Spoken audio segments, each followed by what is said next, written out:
Root of Evil is a production of C13 Originals, a division of Cadence 13, in partnership with TNT. This story contains strong language and graphic and potentially disturbing content. Discretion is advised.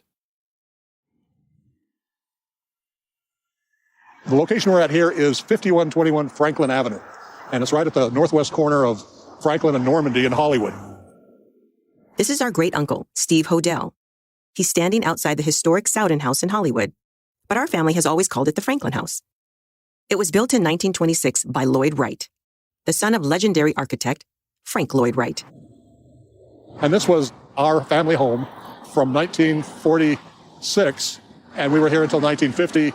My father was always interested in the unique and different, and certainly this house qualifies in that regard. I mean, it does kind of have an ominous look to it, that's for sure.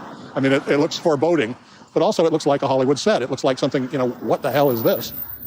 So I think a number of emotions would be evoked from your average Joe citizen walking by. It's so different from anything in the neighborhood, but it's also so private and so closed and secret. I think most people would have a negative or a dark reaction looking at this. It's foreboding. In 1949, our grandmother, Tamar Hodel, was 14 years old, and her mother, Dorothy Barb, sent her to live in this house with her half-brothers, Steve, Kelly, and Michael, and their father, George Hodel. One of the interesting things was, in regards to Tamar, my half-sister, when she was staying here, you see this front here, and she would be nude, and she would come out and sit on this ledge completely nude, and she would pretend she's a statue. Passerbys walking by would look up, and they'd stare, and then she'd move, and they'd go in the house. Then, of course, Dad later on would say, "No more nude sunbathing, I think the police are watching me now." Crank up that radio. Let me tell y'all a story. On previous episodes, you heard about our mom, Fauna Hodel, and her journey to find her real mother, Tamar Hodel. She'd imagined that she came from a family of rich, powerful, and respected members of Los Angeles society. But then, when she finally found Tamar, she learned that her grandfather was investigated in the Black Dahlia murder. But she was also told something else about our family. Something even more shocking. Something that's still difficult for our family to come to grips with, 70 years later.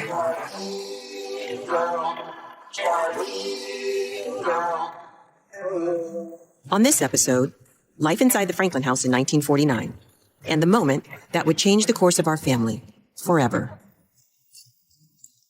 Welcome to Root of Evil, the true story of the Hodel family and the Black Dahlia. I'm Yvette. And I'm her sister, Rasha. And we're your hosts. Every night they come to dream of her. Every night they come to dream of her.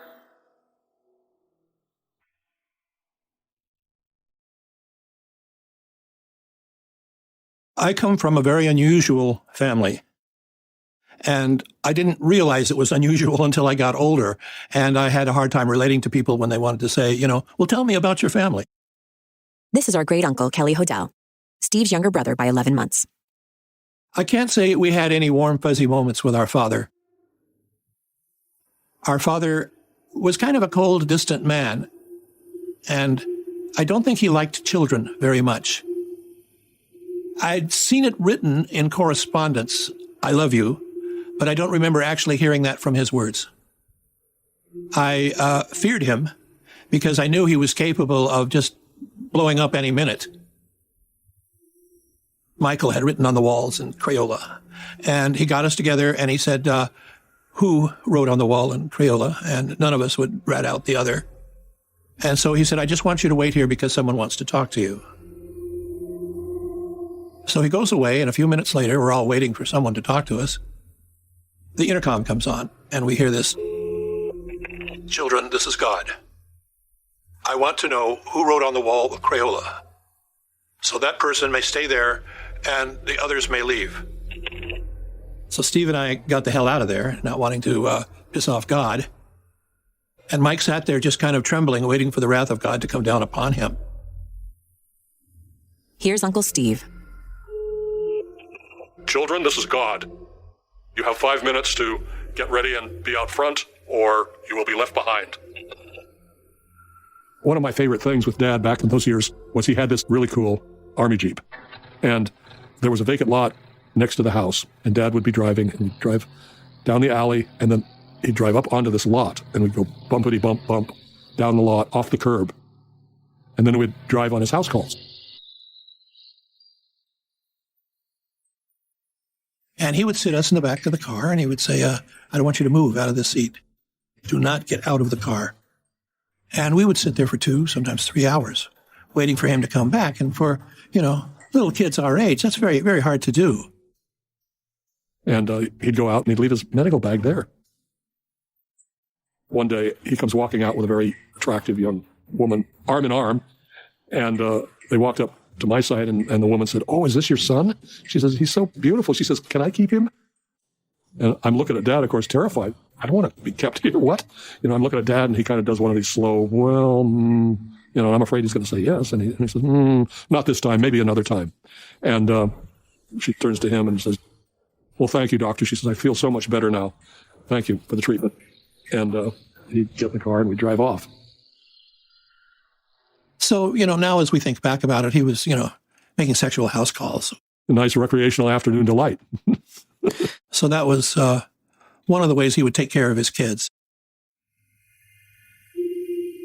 Steve and Kelly's mom was named Dorothy Harvey. She'd married George in 1940. And to avoid any confusion with Tamar's mother's name, he'd given her a nickname, Dorero. It was a combination of the Greek terms Doro, or gift, and Eros, the god of erotic love. Dorero was George's gift for his sexual desires. Mom told me once that Dad was talking to her at one point about how he was very kind of mystical, and he had this theory that sex motivated everything. It was the power behind everything, like a gravitational force, and moved everything.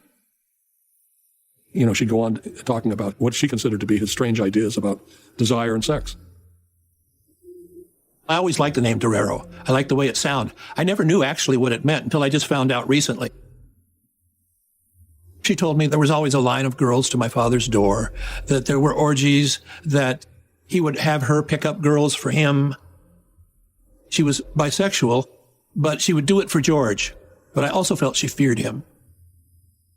She knew what he was capable of and didn't want to endanger us in any way. He would take things out on our mother